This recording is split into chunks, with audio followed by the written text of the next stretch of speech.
Galing na itong mama na ito, no? Tingnan ninyo sasabihin. Baka gusto nilang ma-restore yung mga budget na na-slash. Politics, it's really about politics. Tingnan mo kano kabastos tong mama na ito. Baka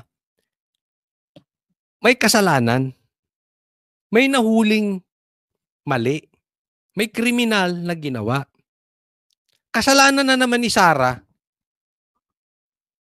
Pambihira, sila ang gumawa ng katarantaduhan, tapos si kasalanan ni BP Sara. Kasi ang punto niya rito, baka naman gustong maibalik yung mga na-slash na budget. Eh sino bang na-slash na budget? Si BP Sara. Pero pag tiningnan ninyo, ha? Etong, ewan ko kung meron ako ditong kopya. Yung blank space na yan. Saglit lang po, ha? Alam ko may kopya ako niyan eh.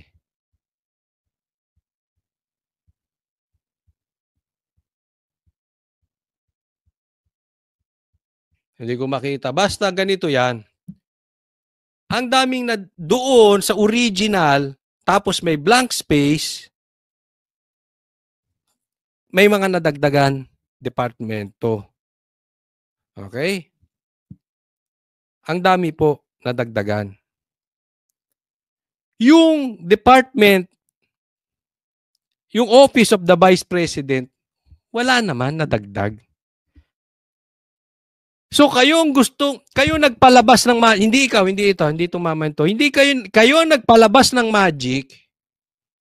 Kayong nakinabang kung sino man yung nadagdagan, tapos kasalanan ni BP Sara. Anong klaseng paliwanag niyan, sir? Di ba? Anong klaseng paliwanag yan? Pumatak na naman kay BP Sara. So pagka merong nabubuking nakatarantaduhan ng mga iba mong kasamang mga politiko, kasalanan ni BP Sara. Ganon.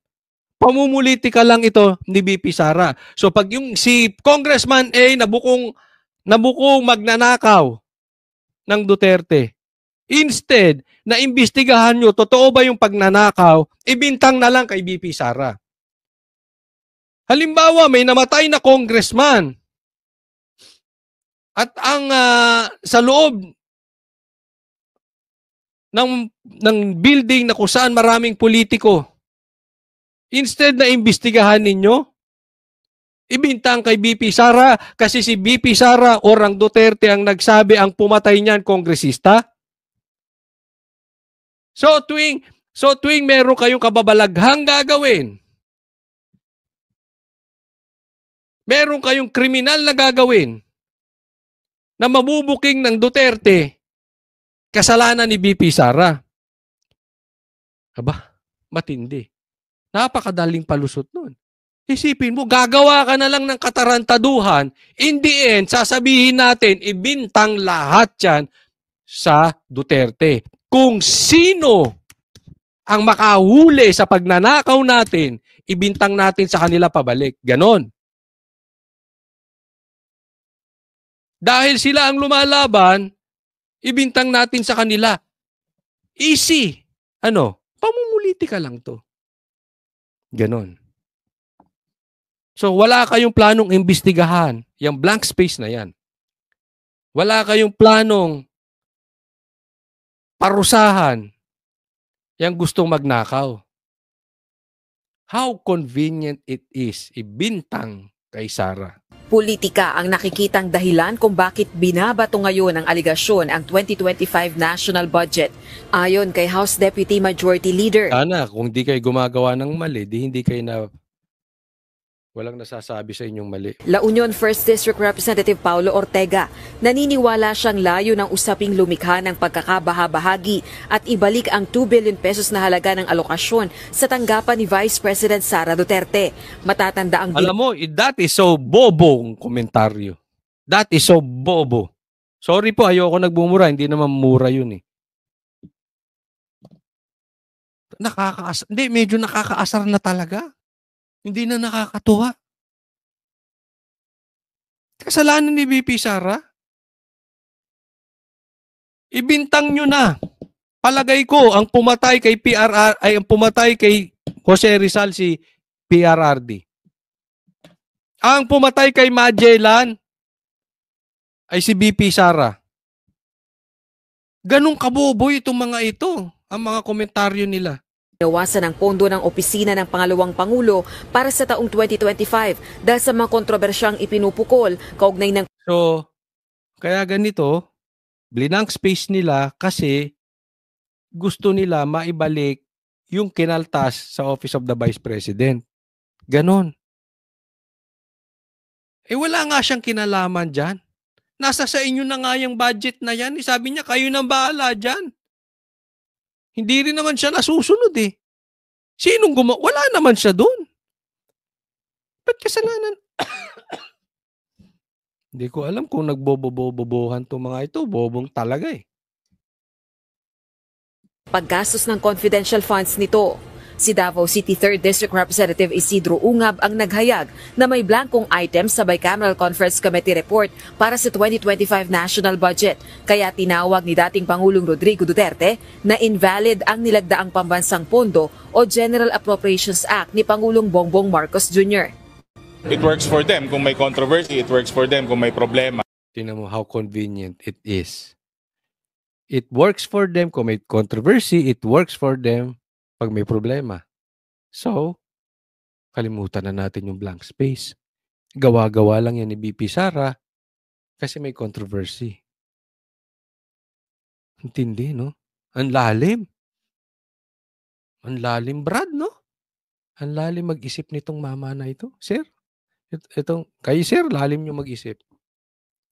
Anong rason na maglalabas ka ng mga dokumento na hindi naman po reliable yung source? Anong rason maglalabas ka ng dokumento na hindi reliable yung source? Are we talking about the source? Ang punto rito, bakit may blank space? Yun. Paikot-ikot tayo eh. Kahit nga mga kakampi nyo, bumabaligtad dahil sa issue na ito. Alam nyo bang kakampi nyo mga pink? Pati pink sinisilip na ito. Mga NPA, kakampi nyo na eh. Pati NPA sinisilip na ito. Di ba? Hindi isolated to. This is not about the Duterte lang. Ang daming umaamin na mayroong totoong blank space at may problema dyan. Even the sister of the president, inaamin may blank space.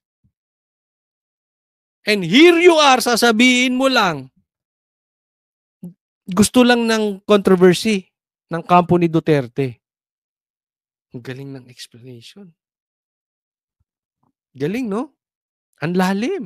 At yung mga dokumento na may mga blanco at may kulang-kulang naman na pirma. Gayunman, ayon kay Congressman Ortega, wala pa siyang kopya ng ratified BICAM report. Hindi rin miyembro ng BICAM ang mambabatas. Hindi ka pala member. Samantala, si House Deputy Minority Leader ACT Teachers Party List Representative Franz Castro na ang ikatlong kongresistang kumumpirmang may blankong items sa BICAM report para sa 2025 national budget. Sunod, kinakabataan Party List Representative Raul Manuel at Davao City Representative Ungab. Hindi miyembro ng Bicameral Conference Committee si Congresswoman Castro. Pero yung sinasabing BICAM na pinaratify, may mga ilang blanco. Ayan, ano yan? So siya sinasabi niya blanco.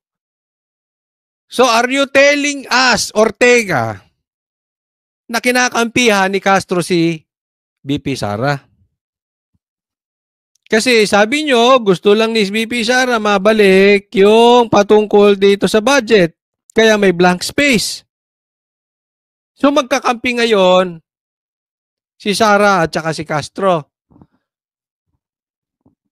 Dahil binubulgar nila yung katarantaduhan na itong blank space na ito. Yung planong panloloko at panlilinlang sa taong bayan na itong blank space na ito. So nagkakampihan si Castro at saka si Vice President Sara. So tingnan nyo yung logic na itong mga ito, ang babaw. Diba? Okay to sinasabi ni Castro. Kaya lang, again, kaya lang, baka mamaya, isa ka pang nagpapataas lang ng presyo. Ha? Ngayon, maingay ka, pagtagal, nakabili ka na ng suka, tatahimik ka na. Nabusalan ka. Okay? So, yung ingay mong yan, panindigan mo hanggang dulo kasi yung ingay namin, paninindigan namin hanggang dulo. Patuloy naming sisilipin ito until hindi ito masolusyonan. Ganyan po ang ginawa namin dyan sa pesting PI na yan.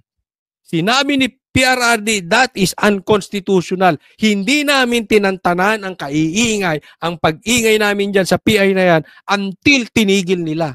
Ayan, hininto na nila. Kami po, hindi kami titigil hanggat walang managot, hanggat hindi ibalik yung budgetan na yan. Illegal po yan according to PRRD. So, hindi kami titigil. Unless sabihin ni PRRD, okay na. Naayos na. Ngayon, pag ikaw huminto, Castro, nagpataas ka lang ng presyo, babantayan ka namin. Pero yung sinabmit kay Presidente, so tingin na wala kaming alam doon kung meron mang blank. Sip-sip! Gusto mo ng pardon? Alam ka naman balata mo si Presidente, di ba? Yung sip-sip ka, yung kaso mo eh. Convicted child abuser ka eh. Baka sip-sip. Po yan. So I hope na reconcile kasi hindi pwedeng may blanco yan eh na ibibigay sa Presidente. Matagal na rin itong isinusulong ang pagkakaroon ng transparency sa BICAM kaugnay ng ginagawang reconciliation sa bersyon ng panukalang budget ng dalawang kapulungan ng Kongreso. Balak na ng kampo ni Davao City Congressman Ungab na questionin sa Korte Suprema ang nilagdaang 2025. Alam mo ako nagtataka lang, bakit tahimik si Martin? Bakit tahimik si Saldico? Di ba? National budget dahil sa hindi umano pagdaan sa tamang Marcos, alam mo naman magkaiba sinasabi nyo. Ikaw ay GA, GAA. Si PRRD sinasabi BICAM. Wala kang planong bawiin yung sinabi mo sa kanyang sinungaling siya. Wala kang planong paimbestigahan yung anomalya diyan sa blank space na yan. Hahayaan mo na lang. Basta itatanggi nila. Hindi mo sasabihin, imbestigahan yan. Ang layo mo kasi, again, dun sa interview ni Lacson, i-discuss natin yun one time, pero nabanggit niya po yan eh. Nung nangyari yan nung panahon ni PRRD, hindi blank space merong anomalya dyan sa budget, binito niya. Ang laki ng binito ni PRRD. Ang tanong, Marcos, hayaan mo na lang sila? Wala kang gagawin? Alam mo ang problema. Diba? Oh. May tanong lang ako ulit, Marcos, sa'yo. Kasi ako'y talagang naguguluhan. Pinagsasabi ni PRRD na bangag ka. Adik ka sa madaling salita, according to him. Pero hindi mo sinabing sinungaling siya. You never denied it. Ang sinagot mo lang, tumawa ka at fentanyl. Ngayon, sinabi mo sinungaling si PRRD. So I therefore conclude, tama po ba, Marcos, na adik ka? Hindi mo siya sinabing sinungaling eh. And until now, hindi ka nagpapadrug test. Hindi mo tinatawag siyang sinungaling. So ganyan ka na lang dyan. Magpapakainutil. Proseso. Tanong nito, sino ang nagpuno sa blankong probisyon sa BICAM report na niratipikahan ng dalawang kapulungan ng Kongreso? Yun ang problema doon. Sino nagpuno doon sa blank space na niratify ng Kongreso at Senado? Yan. Naintindihan? Tipikahan ng dalawang kapulungan ng Kongreso. let those interested people file the necessary petition or action in the Supreme Court, tayo naman ay napakataas ng tiwala sa ating hudikatura. I believe that they will resolve it strictly in compliance with our existing rules and laws. Rosa Licoz, Okay, walang kwenta yung mga explanation mo tungkol sa kapalpakang nangyayari